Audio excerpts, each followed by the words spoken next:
আশা করি সকলেই ভালো আছেন, সুস্থ আছেন যারা পাঠটি শুনছেন। দেশে খুব ভয়াবহ রকমের কিছু ঘটনা ঘটছে, যেগুলো কোনো ঘটনা না, এগুলো এক একটা দুর্ঘটনা বলবো নাকি পরিকল্পিত দুর্ঘটনা বলবো, সেটা নিয়ে আমি একটু যথেষ্ট দ্বিধায় ভুগছি। যেমন একজন সবচেয়ে বড় আজকের তারিখ হচ্ছে, আমি যেখানে বই পাঠ করছি 12ই নভেম্বর 2024। আজকে ঠিক মঙ্গলবার। ঠিক গতকাল রাতে বা গতকালকে রাতের যে নিউজটা সবচেয়ে, বা আজকে সকালে যেই নিউজটা খুব মারাত্মকভাবে ছড়িয়ে পড়ছে, সেটি হচ্ছে ড্যাফোডিল ইউনিভার্সিটির সাথে একটা গ্রাম আছে বা আশেপাশের এলাকা, হয়তো দত্তপাড়া নামে। সেইখানে একটা মেয়ের বস্ত্রহীন, গায়ে কোনো কাপড় ছিল না, এরকম একটি মৃত লাশ পাওয়া গিয়েছে। এবং যেখানে কিনা মেয়ের 2 হাত এবং গলা, মাথার যে অংশ, গলা থেকে গলা কাটা এবং হাত কাটা। আমি কি বলবো, আমি জানি না এই ব্যাপারগুলো, বা আরও নানান আরও কত এরকম কাহিনী হয়তো হচ্ছে, যেগুলো হয়তো কোনো নিউজ পাচ্ছে না, কোনো মিডিয়া কভারেজ পাচ্ছে না, মানুষের কাছে ওরকমভাবে জানাজানি হচ্ছে না, অনেকে নিখোঁজ হয়ে গেছে। খুবই হযবরল একটা অবস্থা বলবো নাকি কেমন একটা অবস্থা, আমি সঠিক বলতে পারবো না। আমি এই অবস্থাকে আমি ব্যাখ্যা করতে পারবো না। আমাদের মনের ভিতরের যে একটা মস্তিষ্ক, সেই মস্তিষ্কটা কতটুকু অসুস্থ হলে একটা মানুষের হাত কেটে ফেলা যায়, একটা মানুষের গলা থেকে তার দেহকে ছিন্ন করে ফেলা যায়, আলাদা করে ফেলা যায়। আমি জানি না আমরা আসলে মানুষ হিসেবে কতটা হিংস্র। গতকালকে ফিওদর দস্তয়েভস্কির জন্মদিন ছিল। সেখানে আমি একটি উক্তি পাবলিশ করেছিলাম আমার যে পেজ আছে সেখান থেকে, যে সেটি হচ্ছে যে আমরা মানুষরা হচ্ছে, আমরা পশুদের বলি যে মানুষের পশুর আচরণ খারাপ, পশুর এরকম হ্যান ত্যান, কিন্তু আমরা আসলে মানুষেরা একটা মানুষকে যেভাবে আমরা হত্যা করতে পারি, যতটা হিংস্রভাবে, যতটা হিংস্র পরিকল্পনার সাথে আমরা হত্যা করতে পারি, সেই হত্যাটা আসলে অন্য কোনো প্রাণী করে না। এবং হুমায়ুন আহমেদের বইয়েও আমি এরকম একটা উক্তি পড়েছিলাম যে একমাত্র মানুষই সেই প্রাণী যে কিনা তার সহজাত ভাই বোনকে হত্যা করে। উনি এরকমভাবে বলেছিল যে একটা কুকুর আরেকটা কুকুরের সাথে ঝগড়া করে, কিন্তু একটা কুকুর আরেকটা কুকুরকে কিন্তু পুরোপুরি হত্যা করে না। আর সেই জায়গাটায় আমরা মানুষেরা কতটা নিকৃষ্ট। আমরা বলি আমরা হচ্ছে পৃথিবীর শ্রেষ্ঠ। আমি দেখি না তো আমাদের এই হচ্ছে শ্রেষ্ঠত্ব, আমরা আরেকজনকে হত্যা করে আমরা নিজেদের শ্রেষ্ঠত্ব প্রকাশ করব, এটাই কি আমাদের শ্রেষ্ঠত্ব? আরেকজনকে লাঞ্ছিত করে, আরেকজনকে কি বলবো, অপমান করে, অপর্যস্ত করে, আরেকজনের মতের বিরুদ্ধে কোনো একটা কথা বলতে পারলেই কেউ যে তাকে আমরা বানিয়ে দিচ্ছি, নানান ট্যাগ দিচ্ছি। কি আমরা কোথায় আছি? আমাদের এই মস্তিষ্কের উন্নতি কবে ঘটবে? কবে আমরা সভ্য মানুষ হব? আমরা কি এখন মধ্যযুগে বাস করছি?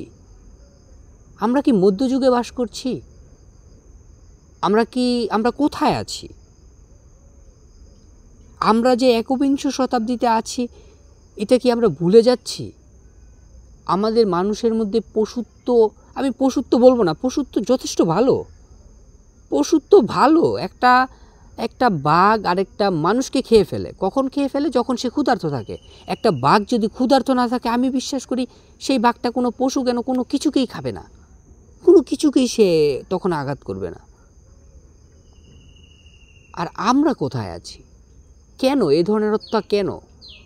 অনেকে বলছেন যে সেই মেয়ে রাত জাগা ছিল না, রাতে ভালো মেয়েরা বের হয় কিনা, বা এই মেয়ে ভালো ছিল না, ভালো থাকলে তার গায়ের কাপড় কোথায়? এই ধরনের কথা আমি বলবো যে এরা হচ্ছে প্রকৃত খুনি, এরা এই ধরনের খুনের সাথে জড়িত, কারণ এরা এই খুনগুলোকে প্ররোচনা দিচ্ছে, এরা এই খুনগুলোকে প্ররোচনা দিচ্ছে, এরা এই খুনগুলোকে বাহবা দিচ্ছে তাদের কথাবার্তার মাধ্যমে, তাদের উক্তির মাধ্যমে। এটা কোনো সভ্য মানুষের ব্যবহার হতে পারে? আমি জানি না কোন দেশের মানুষের কতটা সভ্য মানুষের ব্যবহার এরকম হতে পারে, আমি জানি না। আমি কি বলবো, আমি ভাষা আমার ওই রকম নেই, আমার কাছে বলার মতো এই ব্যাপারটা ব্যাখ্যা করার মতো ভাষা আমার জানা নেই। শুনতাম বা বই পাঠে বইয়ের মধ্যে কিছু বইয়ের মধ্যে পড়েছি মুক্তিযুদ্ধের ইতিহাসের সময়।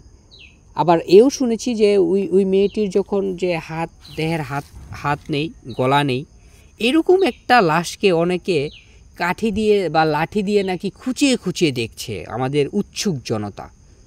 অথচ তার গায়ে কেউ একটা কাপড় দিবে, তার গাটাকে ঢেকে দিবে, সেরকম একটা অবস্থানে আমরা নেই। আমরা সেই রকম একটা অবস্থানে নেই। আমাদের মস্তিষ্কের অবনতি কতটা ঘটেছে সেটা বলা মানে কি বলার বাকি নেই,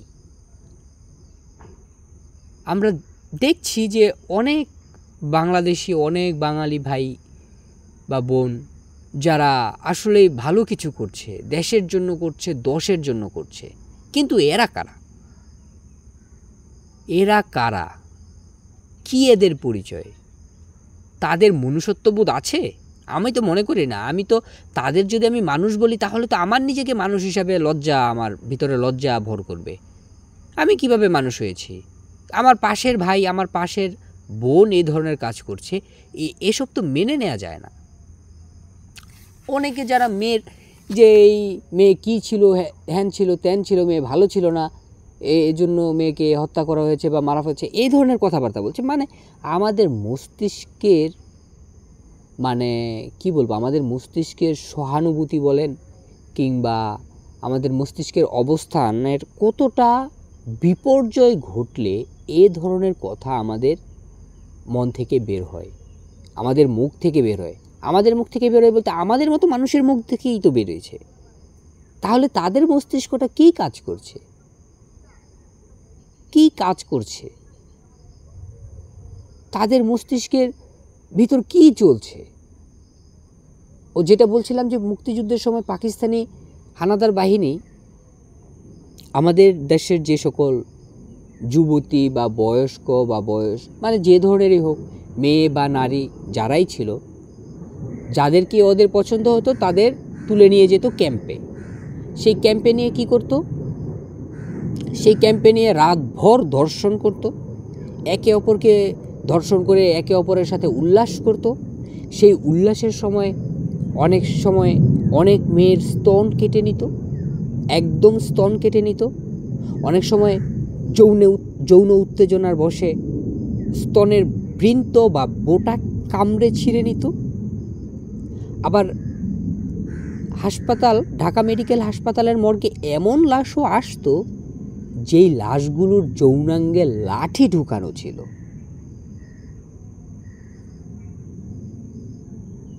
মানে কি এগুলো কি হয়নি? এগুলো হয়নি।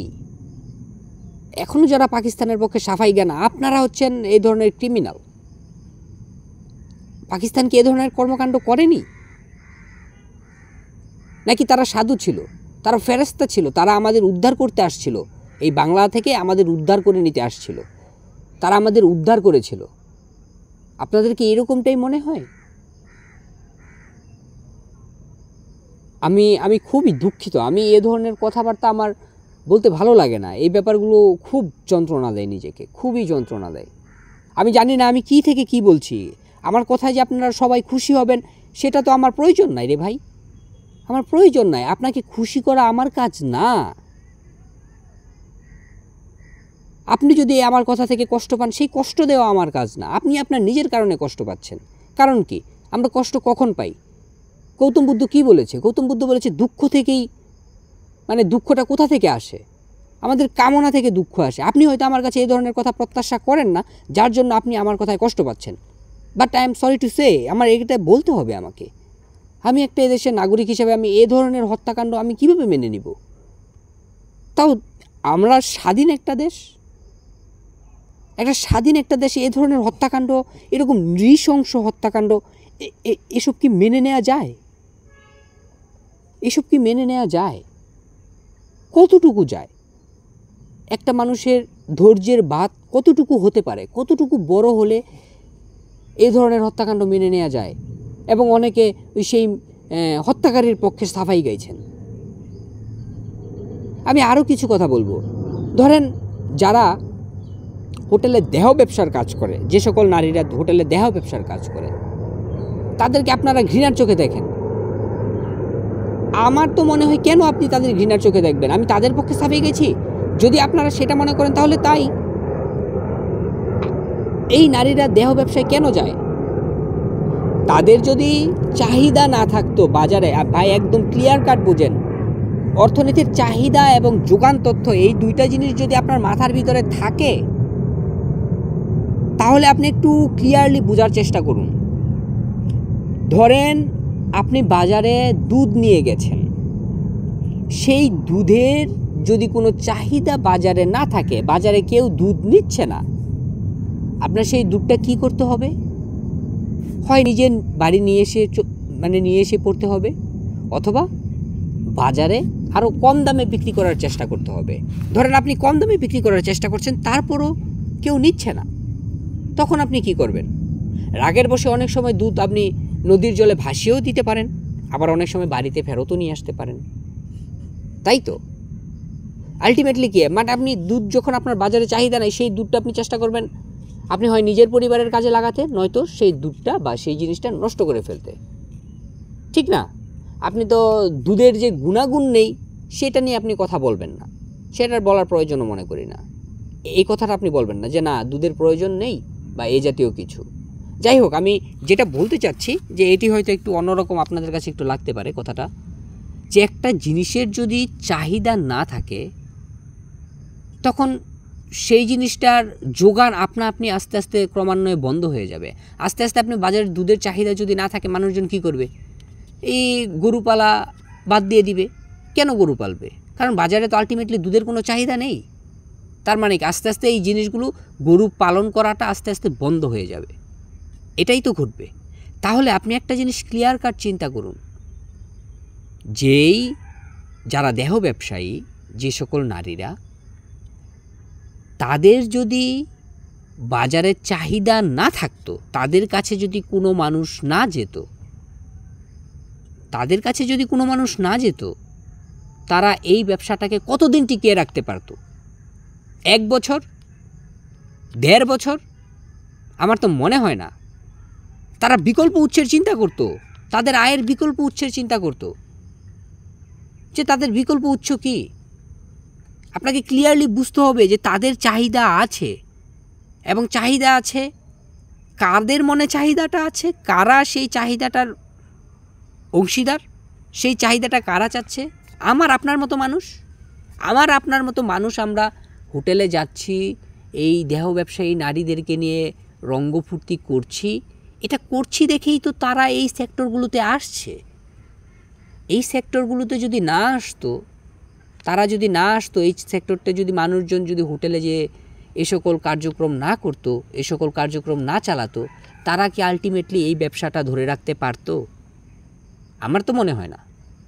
কারণ চাহিদা এবং যোগানের ভারসাম্য থাকতে হবে। তো একটা জিনিসের চাহিদা যদি না থাকে, তাহলে সেটার যোগান আপনি আস্তে আস্তে ক্রমান্বয়ে বন্ধ হয়ে যাবে। এখন এই উনাদের কাছে কারা যাচ্ছে? আসমান থেকে ফেরেশতারা এসে যাচ্ছে? আসমান থেকে ফেরেশতারা এসে কি তাদের সাথে দেহ ব্যবসায়ের মধ্যে লিপ্ত হচ্ছে? কারা যাচ্ছে? বিদেশ থেকে মানুষ আসছে, ভারত থেকে মানুষ আসছে, পাকিস্তান থেকে মানুষ এসে আমাদের দেশে দেহ ব্যবসা করছে, দেহ ব্যবসায় নারীদের সাথে সঙ্গম করছে। কারা করছে? নিশ্চয়ই আমাদের দেশের মানুষ করছে। তাহলে দেশের মানুষ যদি করতে পারে, দেশের মানুষের মধ্যে কে পড়ে? যে ওই সন্ত্রাসীদের পক্ষে সাফাই গেছে, উনি কি পড়ে না? উনি কি গ্রাহক না? আমার মতো মানুষ কি গ্রাহক না এ সকল দেহ ব্যবসায়ীদের? আমাদের মতো মানুষই তো গ্রাহক। এই জিনিসটা তো আপনাকে বুঝতে হবে। এক পক্ষকে শুধু দোষ দিয়ে দিলেই চলবে? এটাই কি জ্ঞান? এটাই কি জ্ঞান? দুইটা জিনিসের তফাৎ থেকে জ্ঞানের সৃষ্টি। সেই জিনিসটা আমাদের বুঝতে হবে, আমাদের মস্তিষ্ককে সেই জিনিসটা জানান দিতে হবে। তারা করছে ভাই, যে যা করতে দেন না, যে যার মতো করুক। আপনির মতো মানুষ, আমার মতো মানুষ যাচ্ছে দেখেই তো তাদের চাহিদাটা আছে, নয়তো তাদের চাহিদা থাকতো নাকি? আমি তো হলফ করে বলতে পারি আমি কোনো দিন এই ধরনের কার্যক্রমের সাথে যাইনি। আপনিও না যান, আমি তো তাদের নিয়ে আমার কোনো মাথা ব্যথা নাই ভাই। আমি তাদের যথেষ্ট সম্মান করি, আমি প্রত্যেকটা মানুষকে আমি যথেষ্ট সম্মান করার চেষ্টা করি। সে হোক দেহ ব্যবসায়ী, সে হোক একজন চামার, হোক একজন মুচি, বা হোক একজন কসাই, তাতে আমার যায় আসে না। তার কর্মের জন্য সে তার যেভাবে তার কর্মকে ভালো লাগছে সে সেভাবে চালাচ্ছে তার জীবন। তাহলে আপনার সমস্যাটা কোথায়? আপনার আমার সমস্যাটা কোথায়? আপনি কেন আরেকজনের সে ভালো না, হ্যান ত্যান এই ধরনের নিয়ে কথাবার্তা আপনি বলবেন? ভাই, সে তার কাজকর্ম করছে, সে যদি কোনো পাপ করে তার সাজা সে পাবে। আপনি দেওয়ার কে? আমি দেওয়ার কে তাকে সাজা? মাইকেল মধুসূদন দত্তের কিছু প্রহসনের নাম ছিল না? আমার একটা প্রহসনের নাম খুবই ভাল লাগতো, বা দুইটা প্রহসনের নাম খুবই আমার প্রচণ্ডভাবে মনে পড়ছে। একটা ছিল একেই কি বলে সভ্যতা, একেই কি বলে সভ্যতা, আর আরেকটা ছিল বুড়ো শালিকের ঘাড়েরও। এটাই কি আমাদের সভ্যতা? আমি জানি না। আমি আমি আমি কি বলবো, অলরেডি হয়তো 10 মিনিটের বেশি আমি কথা বলছি, একদম লাগামহীন কথাবার্তা বলছি। আমার কোনো স্ক্রিপ্ট নাই, কি থেকে কি বলছি না বলছি আমি নিজেও জানি না। আমার কথাবার্তার কারণে আপনি অনেকেই কষ্টে পেতে পারেন, কিন্তু প্লিজ এই চেষ্টাটা করবেন না। আপনি কষ্ট আমি আপনাকে দিতে পারছি না যদি আপনি নিজেকে কষ্ট না দেন, নিজেকে কষ্ট না দেন। আপনি আমার কাছে কেন আশা করেন যে আপনি আমার কোনো কথায়, আমার কষ্টকর কোনো কথা, আমার শক্ত কোনো কথা আপনি হজম করতে পারবেন না, বা আপনি আমার কাছ থেকে এই ধরনের কথা আপনি আশা করেন না? এই আশাটা বোকামি। আমরা স্বাধীনতা কাকে বলছি? কিসের স্বাধীনতা? আমি এখন কথা বলতে পারবো সঠিকভাবে, আমি আমার মতো করে আমি কথা বলতে পারবো? আমার যে কোনো ক্ষতি হবে না সেই গ্যারান্টি কি কেউ দিতে পারবে? কেউ পারবে না। এই মহিউদ্দিন মোহাম্মদের কিছু লেখা ঘুরপাক খাচ্ছে না? খুবই ঘুরপাক খাচ্ছে কিছু কথা, যেই বিশ্বাসের জন্য আমাকে মরতে হবে, আমি আমার কোথা থেকে কথা বলছি? আমি আমার বিশ্বাস থেকে কথা বলছি, আমি আমার আস্থা থেকে কথা বলছি, আমি আমার মস্তিষ্ক থেকে নিঃসৃত যেই কি বলবো, যেই শব্দগুলো আসছে, যে কথাগুলো আসছে, আমি সেখান থেকে কথা বলছি। তাহলে যেই বিশ্বাসের জন্য আমাকে মরতে হবে, সেই বিশ্বাস রাখাটা বিপজ্জনক নাকি সেই বিশ্বাসজনক কথাটা বিপজ্জনক? কোনটা?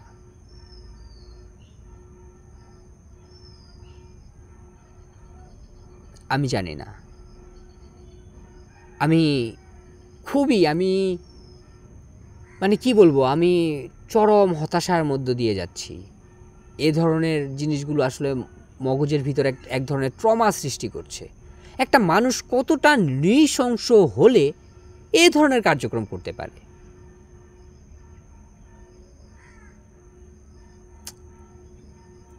আমি খুবই হতাশ, চরম মাত্রার হতাশ। আমি জানি না আমাদের ভবিষ্যৎ কোন দিকে আগাচ্ছে, তবে আমাদের ভবিষ্যৎটা যে খুব ভালো দিকে আগাচ্ছে না এতটুকু বলতে পারছি। অনেক আগে থেকেই বলছি, যখন থেকেই বুঝলাম যে এদেশের মূল সমস্যাটা হয়ে গেছে শিক্ষায়। আজকে যদি বিগত 15-20 বছর যদি একটা সঠিক শিক্ষা আমাদের এই দেশের জাতির এই মানুষজন পেত, তাহলে এই ধরনের কার্যক্রমের সাথে পরিচিত হতো না। আপনি দেখেন জাপানে এ ধরনের নৃশংস হত্যাকাণ্ড কয়টা ঘটে? কেন ঘটে না? কারণ জাপানের যে প্রাথমিক শিক্ষা ব্যবস্থা সেটা হচ্ছে পৃথিবীর সবচেয়ে উন্নত একটা শিক্ষা ব্যবস্থা, কিন্তু আমাদের ব্যর্থতা, আমরা সেই শিক্ষা ব্যবস্থাটা তৈরি করতে পারিনি।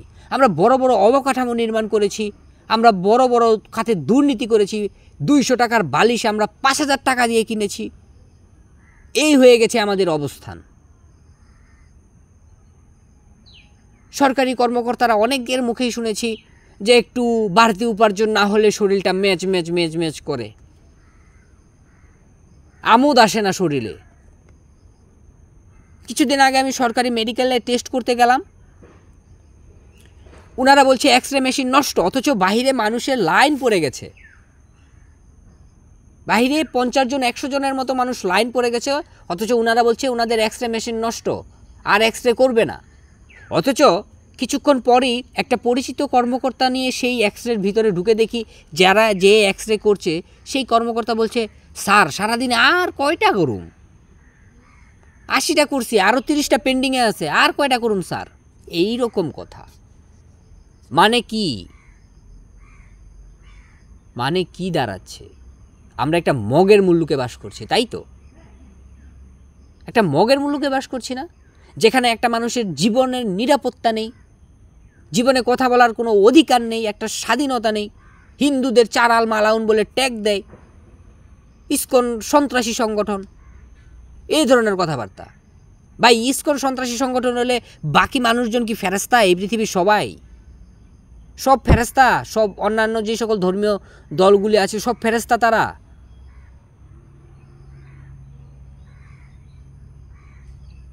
এই কথাগুলো নিজের ভিতরেরটাকে একদম আলোড়িত করে ফেলছে, আন্দোলিত করে ফেলছে। এই ধরনের জিনিস মেনে নেওয়া যায় না।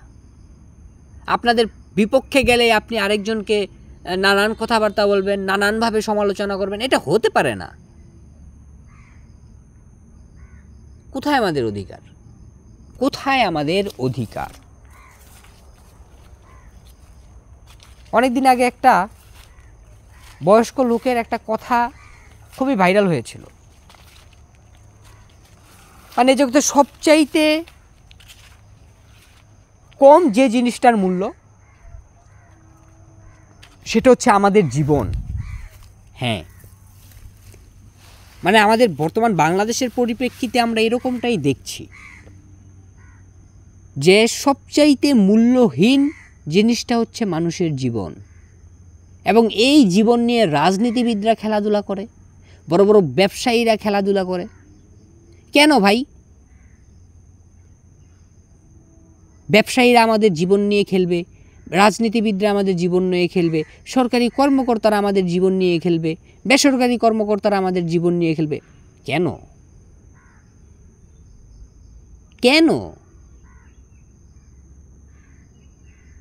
আপনারা মানুষকে একটু ভালো সেবা দিন, মানুষের পাশে দাঁড়ান, মানুষের মগজে কী চলে সেটা একটু বোঝার চেষ্টা করুন, মানুষকে বুঝুন, মানুষকে ভালোবাসুন, প্রাণীকে ভালোবাসুন।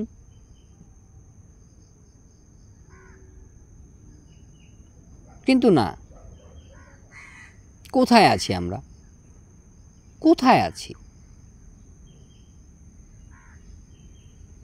যাই হোক, এই কথাগুলো আমি এই কারণেই বললাম, আমি কেন বললাম আমি জানি না, তবে নিজের ভিতরটা যে আমি শান্তি পাচ্ছি না সেটা আমি একদম হলফ করে বলতে পারি। এই ধরনের নিউজ শুনলে কারোরই শান্তি পাওয়ার কথা না। যে জন্য আমি এই রেকর্ড করছি এটি। আমি আজকে একটি বই চেষ্টা করছি, বইটি মোটামুটি অনেক বড়, 350 পৃষ্ঠার মতো, এবং এটার 2টা খণ্ড। আমি যে বইটি পাঠ করার জন্য মনস্থির করছি, একটি হচ্ছে আপনার বিকাশ মনোবিজ্ঞান, যেটা প্রথম খণ্ড, এবং আরেকটি আছে দ্বিতীয় খণ্ড। 2টি বই মিলিয়ে প্রায় 800 পৃষ্ঠার মতো হবে। আমি বলবো এটা আমার কাছে মহাকাব্য, এটা আমার কাছে একটা মহাকাব্য।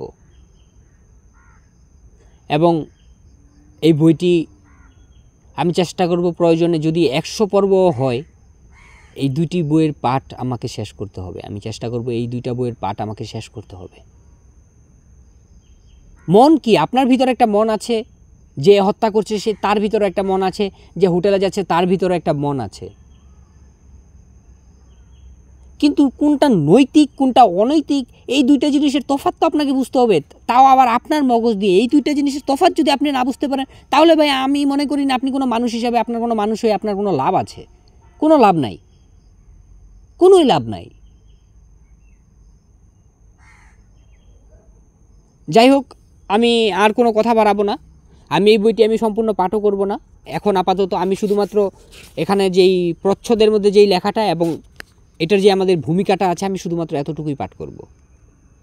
আমি যেই বইটি পাঠ করছি সেটি হচ্ছে ইবি হারলক রচিত development psychology a life span approach. এই গ্রন্থটিকে বাংলায় প্রকাশ করেছে সুলতানা বানু, বাংলায় অনুবাদ করেছেন ডক্টর সুলতানা বানু।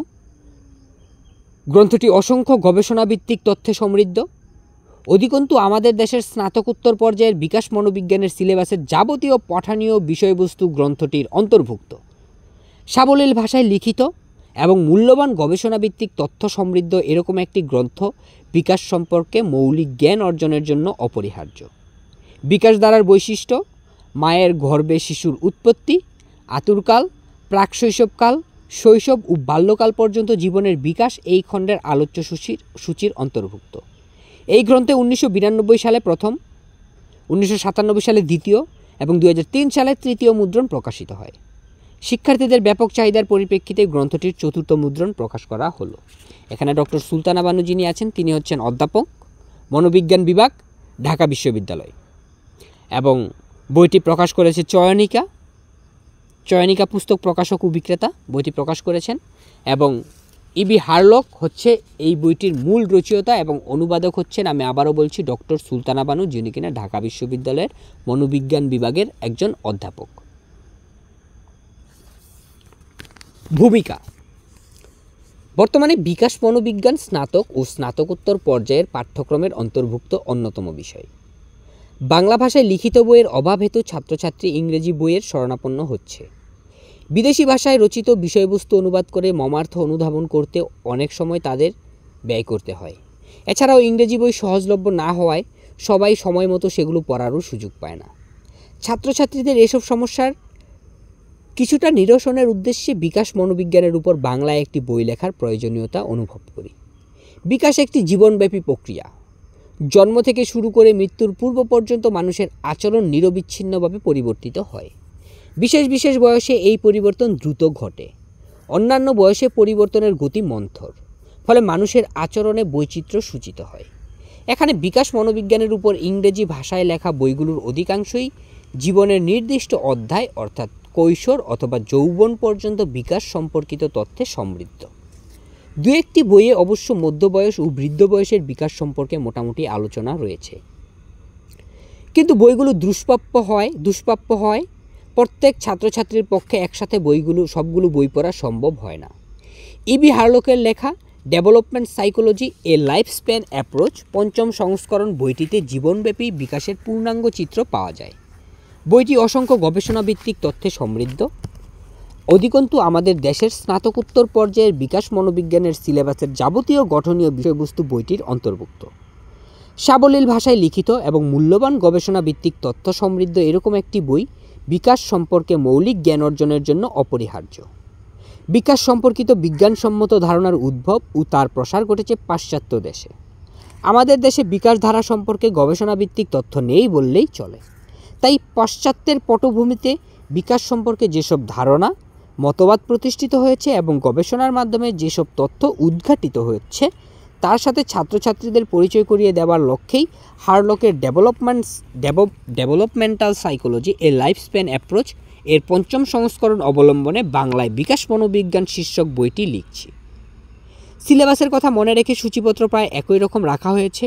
মনোবিজ্ঞানের বিশেষ অর্থে ব্যবহৃত অনেক ইংরেজি শব্দের সঠিক পরিভাষা না থাকায় অনেক ক্ষেত্রে ইংরেজি শব্দটি বাংলায় লেখা হয়েছে অথবা ইংরেজি শব্দটি পাশে উল্লেখ করা হয়েছে। 2 বছর বয়সকে ইংরেজিতে বেবিহুড বলা হয়। এই বয়সের আচরণ বৈশিষ্ট্য যথাযথ নির্দেশ করার মতো বাংলায় প্রতিশব্দ না থাকায় 2 বছর বয়স্ক অপরিণত শিশুকে বোঝাতে প্রাক শৈশবকাল শব্দটি ব্যবহার করছি। 14টি অধ্যায়ে লিখিত এই বইয়ের আয়তন বিশাল হওয়ায় এবং এর ব্যবহার সহজতর করার উদ্দেশ্যে বইটি 2টি খণ্ডে প্রকাশ করা হলো। বিকাশ ধারার বৈশিষ্ট্য, মায়ের গর্ভে শিশুর উৎপত্তি, আতুরকাল, প্রাক শৈশবকাল, শৈশব ও বাল্যকাল পর্যন্ত জীবনের বিকাশ প্রথম খণ্ডের আলোচ্য সূচির অন্তর্ভুক্ত। দ্বিতীয় খণ্ডে বয়ঃসন্ধি থেকে শুরু করে জীবনের শেষ পর্যায়ে অর্থাৎ বৃদ্ধ বয়স পর্যন্ত বিকাশ ধারার উপর আলোকপাত করা হবে। আমার অনিচ্ছাকৃত ত্রুটি বিচ্যুতির জন্য আমি ক্ষমা প্রার্থী। বইটি পড়ে ছাত্রছাত্রীরা উপকৃত হলে আমার এই দীর্ঘদিনের পরিশ্রম সার্থক হবে। বিকাশ সম্পর্কে মৌলিক ধারণা দেওয়ার প্রয়াসে হার্লক ও অন্যান্য যেসব গবেষক ও শিশু মনোবিজ্ঞানীদের উক্তি, গবেষণালব্ধ তথ্যাদি ও মতবাদ নিয়েছি, সেসবের সূত্র যথাযথ উল্লেখ করেছি। তাদের সবার কাছে আমি অশেষ ঋণী এবং প্রত্যেককে কৃতজ্ঞতা জানাচ্ছি। সম্পূর্ণ বইটির পাণ্ডুলিপি তৈরি করতে স্নেহভাজন নাজরিনা লতিফ, মণিমোহন মণ্ডল, নারায়ণচন্দ্র মণ্ডল ও তুষার সাহা দীর্ঘদিন ধরে যে অক্লান্ত পরিশ্রম করেছে, সেজন্য তাদের আন্তরিক ধন্যবাদ জ্ঞাপন করছি। তাদের সবার নিঃস্বার্থ সহযোগিতা না পেলে আমার লেখার কাজটি আরও দীর্ঘায়িত হতো। পরম শ্রদ্ধেয়া ডক্টর সুলতানা এস জামান, ডক্টর হামিদা আক্তার বেগম, ডক্টর রওশন জাহান এবং বিভিন্ন কলেজে কর্মরত মনোবিজ্ঞানের শিক্ষক শিক্ষিকাবৃন্দের উৎসাহ ও অনুপ্রেরণা আমাকে আরাধ্য কাজটি শেষ করার সাহস জুগিয়েছে। তাদেরকে অশেষ ধন্যবাদ। সবশেষে বাংলা একাডেমি বইটি প্রকাশনার দায়িত্ব গ্রহণ করে আমাকে কৃতজ্ঞতা পাশে আবদ্ধ করেছে। এই সংস্করণ যেসব ত্রুটি বিচ্যুতি থেকে যেতে পারে তা পরবর্তী সংস্করণে শুধরানো হবে। বইটির যে কোনো গঠনমূলক সমালোচনা সাদরে গৃহীত হবে। ঢাকা বিশ্ববিদ্যালয়, জানুয়ারি 1992, সুলতানা বানু। আমরা একটু সূচিপত্রের দিকে আমি চোখ বুলাই। আমি আপাতত আর কোনো পাঠ করব না বইটি, কারণ অলরেডি অনেক লাগামহীন কথাবার্তা বলে ফেলেছি। আপনারা যার যেটা মন চায় আপনি আমাকে ভাবতে পারেন, বলতে পারেন, সেই অধিকার আমি আপনাকে দিচ্ছি।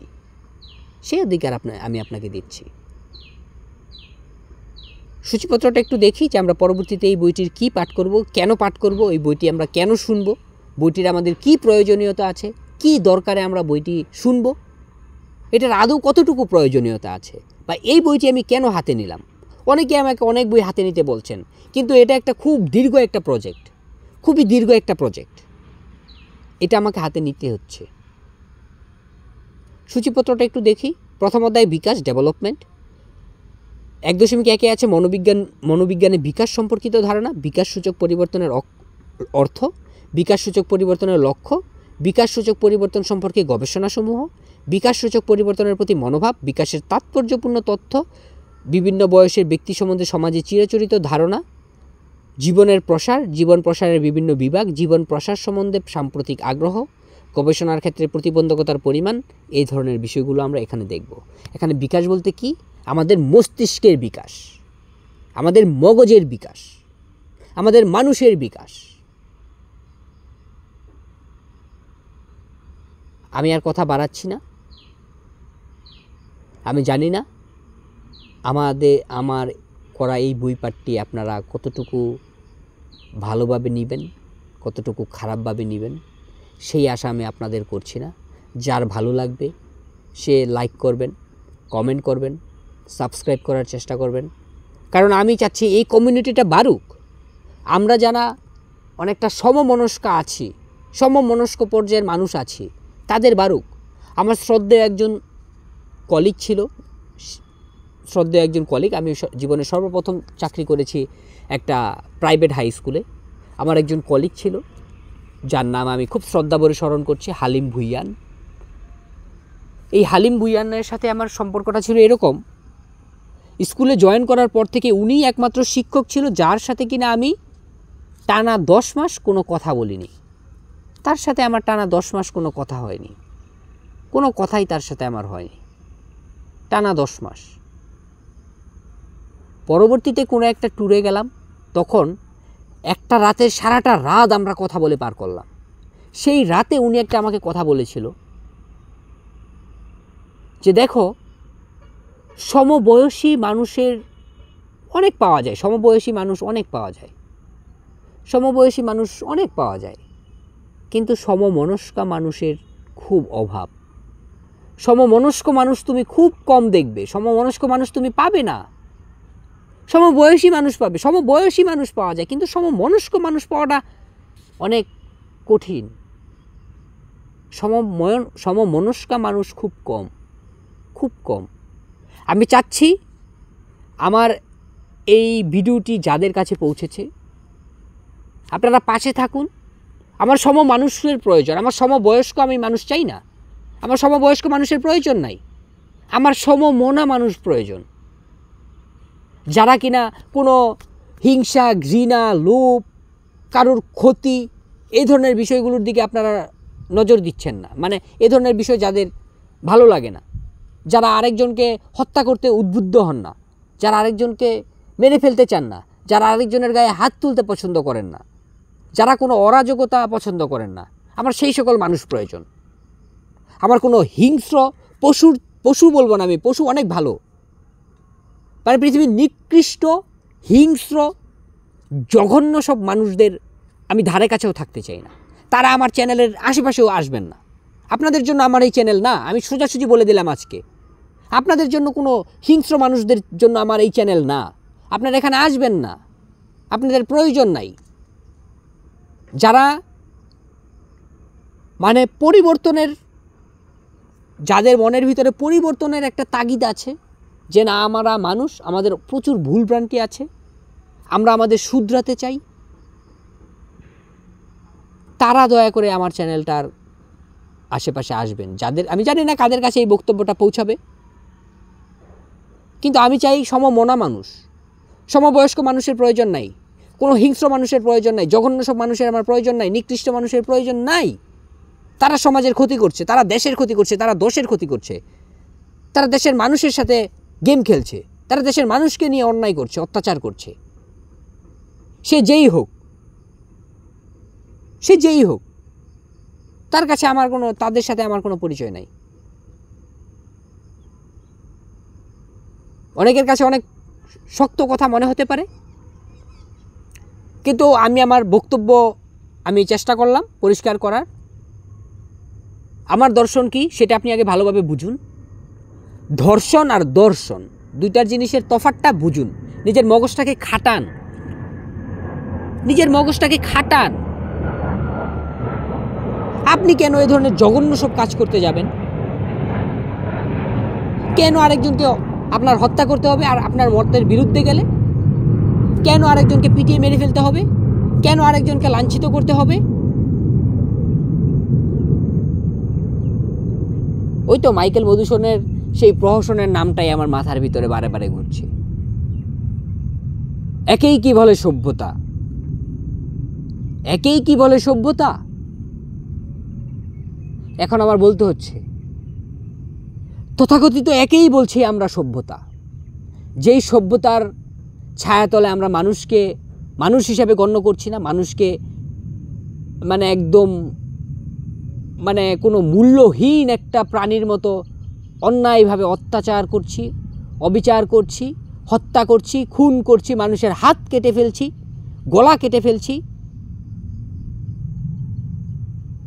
আমরা মেয়েদের দোষ দিচ্ছি, তাদের পোশাকের দোষ দিচ্ছি, অথচ আমাদের মানুষের মগজের কোনো দোষ নেই। আমরা আরেকজনের দোষ দেখতে পারি, কিন্তু আমাদের মগজের যে দোষ আছে সেই দোষ তো আমরা নিতে পারি না। আপনি আমার সমালোচনা করুন, আমি একদম 100% বলে দেই ভাই, আমি আপনার গায়ে একটা টোকাও দিব না। কিন্তু আপনার যদি সমালোচনা করি, আপনি সেটা মানতে পারবেন? কয়জন মানতে পারবেন? যারা মানতে পারবেন তারা আমার চ্যানেলে থাকবেন। আপনাদের আমি বলছি, আপনারা সাবস্ক্রাইব করুন, আপনারা লাইক করুন, আপনারা কমেন্ট করুন। আমি আপনাদের চিনতে চাই, আমি আপনাদের জানতে চাই, আমি আপনাদের সাথে পরিচয় হতে চাই। আপনাকে কালচারাল ডিফারেন্স জিনিসটা সহ্য করতে হবে। তো কালচারাল ডিফারেন্স জিনিসটা সহ্য করতে হবে, আপনাকে বুঝতে হবে সবারই সমান অধিকার আছে। আমরা যদি বলি সবারই সমান অধিকার আছে, তাহলে এটাই কি সমান অধিকার? ওই যে আরেকজনকে হত্যা করা, এটাও কি সমান অধিকার? যাই হোক, আমি আর কথা বাড়াতে চাই না। কথা আমার বলতে আর আপাতত ভালো লাগছে না। যতক্ষণ ভালো লাগলো ততক্ষণ বললাম।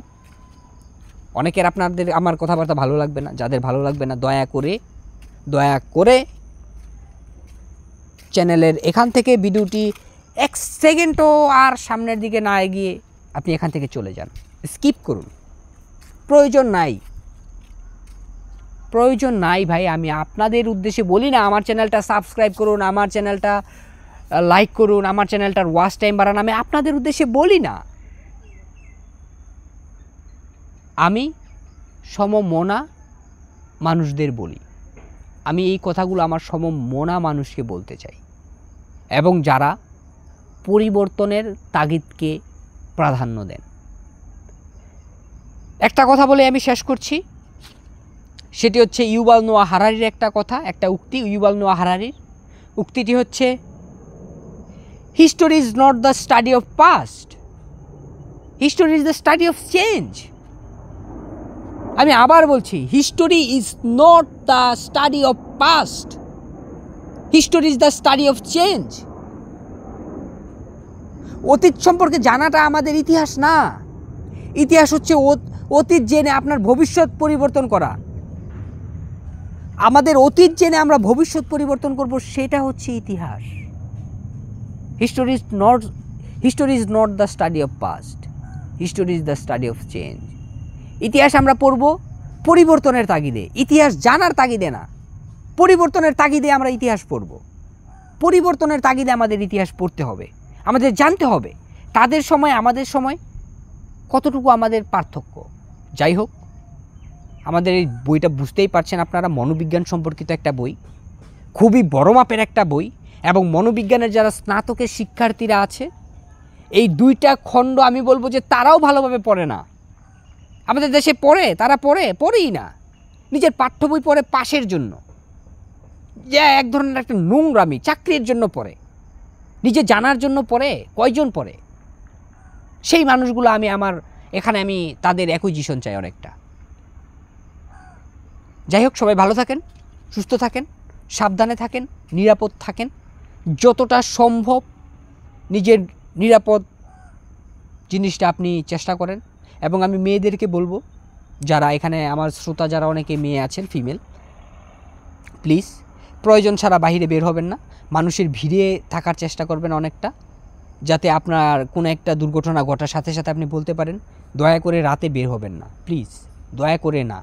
এখন এই দেশটা আপনাদের জন্য না, নিরাপদ না, শুধুমাত্র আপনাদের না, এমনকি বাচ্চা হত্যা হচ্ছে। 4 বছরের শিশু মুনতাহা, কি দোষ ছিল?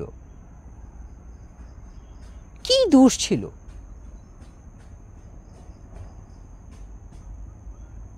আমার মগজ আর নিতে পারছে না। আমি জানি না, আমার ভিতরে আমার ভালো লাগছে না, কেমন জানি লাগছে, একটা ছন্ন ছাড়া একটা ভাব।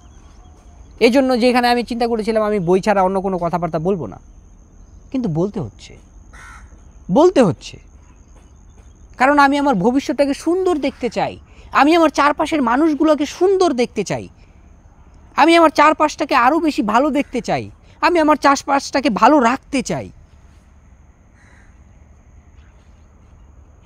এই তাগিদ থেকেই এই জগৎটাতে আমি পদার্পণের চেষ্টা করছি। আপনারা যারা আছেন, আমি সমমনা মানুষ চাই, সমমনা মানুষগুলো আমার প্রয়োজন। সমমনা মানুষগুলো থাকলে আমার এই চ্যানেলটা আমি জানি খুব দ্রুত গ্রো হবে। আমার সমমনা মানুষ চাই।